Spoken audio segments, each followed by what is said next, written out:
യേശുനാഥനെ ബന്ധുക്കളെക്കാളും സുഹൃത്തുക്കളെക്കാളും തന്നെക്കാളും അധികമായി സ്നേഹിക്കുന്ന ഏവർക്കും ഈശോ മിശിഹായ്ക്ക് സ്തുതിയായിരിക്കട്ടെ. തിരുസഭ മാതാവ് ഇന്ന് നമുക്ക് നൽകുന്ന വചനധ്യാനം മർക്കോസിന് സുവിശേഷം 10-ാം അധ്യായം 28 മുതൽ 31 വരെയുള്ള വാക്യങ്ങൾ. പത്രോസ്ലീഹ കർത്താവിനോട് ചോദിക്കുന്നു, ഇതാ ഞങ്ങൾ എല്ലാം ഉപേക്ഷിച്ച് നിന്നെ അനുഗമിച്ചിരിക്കുന്നു.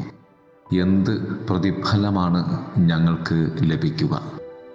ഒന്നാമതായി പത്രോസ്ലീഹ ക്രിസ്തുവിൽ അന്വേഷിക്കുന്നത് ഈ ലോകത്തിൽ തങ്ങൾ നഷ്ടപ്പെടുത്തിയ ത്യാഗത്തിന് എന്ത് വിലയാണ് ഉള്ളത് എന്നാണ്. സ്വന്തം ഭവനത്തെയും സ്വന്തക്കാരെയും സമ്പത്തിനെയും സർവ്വതിനെയും ഉപേക്ഷിച്ച് ഞങ്ങൾക്ക് എന്ത് പ്രതിഫലമാണ് ലഭിക്കുക? താൻ നഷ്ടപ്പെടുത്തിയതിൻ്റെ വില പലപ്പോഴും പത്രോസ് ഓർമ്മിച്ചിട്ടുണ്ടാവണം. എന്തിനു വേണ്ടിയാണ് അത് നഷ്ടപ്പെടുത്തിയതെന്ന് ആവർത്തിച്ച് ചിന്തിച്ച് പത്രോസ് ഒരുപക്ഷെ ആശങ്കപ്പെട്ടിട്ടുണ്ടാകണം.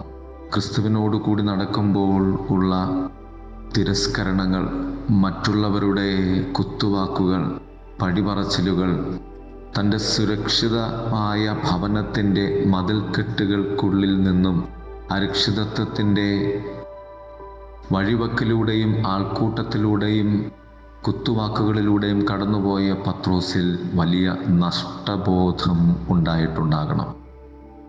ഇതിനൊക്കെ ഗുരുനാഥ, ഞങ്ങൾക്ക് എന്ത് പ്രതിഫലമാണ് ലഭിക്കുക?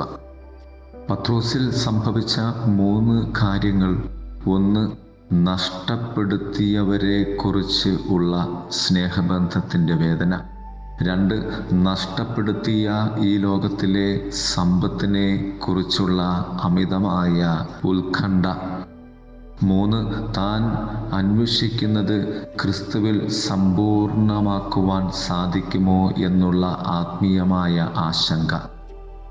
രണ്ടാമതായി ക്രിസ്തുവിൻ്റെ മറുപടി. യേശുനാഥൻ പറഞ്ഞു, ആമേൻ, എനിക്ക് വേണ്ടിയോ സ്വർഗത്തിന് വേണ്ടിയോ പിതാവിന് വേണ്ടിയോ ഈ ഭൂമിയിൽ നിങ്ങൾ ഉപേക്ഷിച്ചതൊക്കെയും ഈ ഭൂമിയിൽ വെച്ച് തന്നെ നിങ്ങൾക്ക് തിരികെ ലഭിക്കും. ഒപ്പം പീഡനങ്ങളും വരാനിരിക്കുന്ന യുഗത്തിൽ നിത്യജീവനും എന്ന് കർത്താവ് അവന് മറുപടി നൽകുകയാണ്. ഈ ഭൂമിയിൽ നിങ്ങൾക്ക് ലഭിക്കേണ്ടത് ലഭിക്കും, ഒപ്പം പീഡനങ്ങളും വരാനിരിക്കുന്ന യുഗത്തിൽ നിത്യജീവനും. ഈ ഭൂമിയിലെ ജീവിതത്തിനും വരാനിരിക്കുന്ന യുഗത്തിലെ ജീവിതത്തിലെ നിത്യജീവനും മധ്യേ നിലകൊള്ളുന്ന ജീവിതമാണ് ഒരു കത്തോലിക്കിൻ്റെ വിശ്വാസ ജീവിതം. ഇതിലുള്ള ആശങ്കകൾ, ലഭിക്കുന്ന ദൈവത്തിൻ്റെ നന്മകൾ ഒക്കെയും നമ്മുടെ ജീവിതത്തിൻ്റെ ആത്മീയ യാത്രയുടെ ശക്തി തന്നെയാണ്. ക്രിസ്തുവിൽ അത് ബോധ്യപ്പെടുക എന്നതാണ് പരമപ്രധാനം. പത്രോസ്ലീഹയുടെ ഈ ചോദ്യത്തിലൂടെയും ക്രിസ്തുവിൻ്റെ മറുപടിയിലൂടെയും നമ്മുടെ ആത്മീയ യാത്രയുടെ ത്യാഗത്തിൻ്റെ അന്തസ്സത്ത കർത്താവ് നമ്മോട് പറഞ്ഞു തരികയാണ്. മൂന്നാമതായി കർത്താവ് നൽകുന്ന ആത്മീയ താക്കീത്.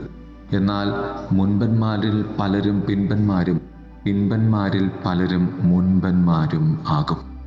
ത്യജിക്കുന്നതിൽ ഉള്ള ത്യാഗമോ വേദനയോ അല്ല, ത്യജിക്കുവാനുള്ള കാരണവും വിശ്വാസവും പ്രത്യാശയും ശരണപ്പെടലുമാണ് നമ്മുടെ ജീവിതത്തിൻ്റെ ത്യാഗത്തെ സാർത്ഥകമാക്കുന്നത്, അർത്ഥപൂർണം ആക്കുന്നത്.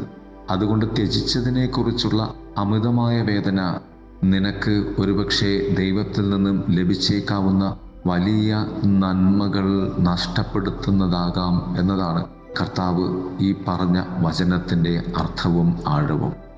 യാഗത്തിൽ ഞാൻ ദൈവത്തിൽ സന്തോഷിക്കുക എന്നാണ് കർത്താവ് നമ്മോട് പറയുന്നത്.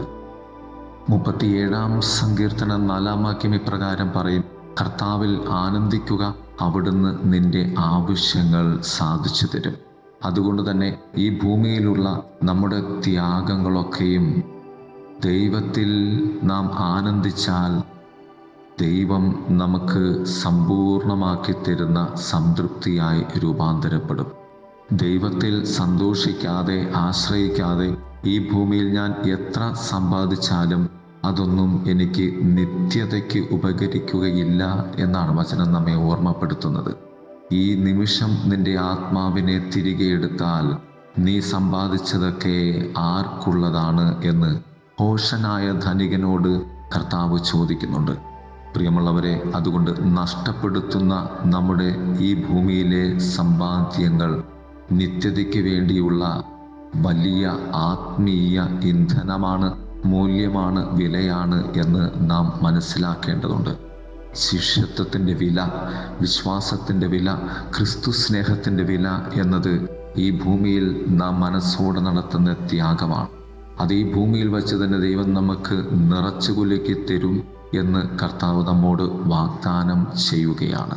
എങ്കിൽ അതിനോടൊപ്പം നിത്യതയ്ക്ക് വേണ്ടി നാം അനുഭവിക്കേണ്ട ത്യാഗത്തെ, സഹനത്തെ, പീഡനത്തെ കർത്താവ് ഓർമ്മപ്പെടുത്തുന്നു. വേദനകൾ ക്രിസ്തോന്മുഖമായി ഉൾക്കൊണ്ടുകൊണ്ട് ഈ ഭൂമിയിൽ വച്ച് നിത്യതയുടെ സമ്മാനം സ്വന്തമാക്കുവാൻ നമുക്ക് പരിശ്രമിക്കാം. ദൈവം നമ്മെ സമൃദ്ധമായി അനുഗ്രഹിക്കട്ടെ. ആമേൻ.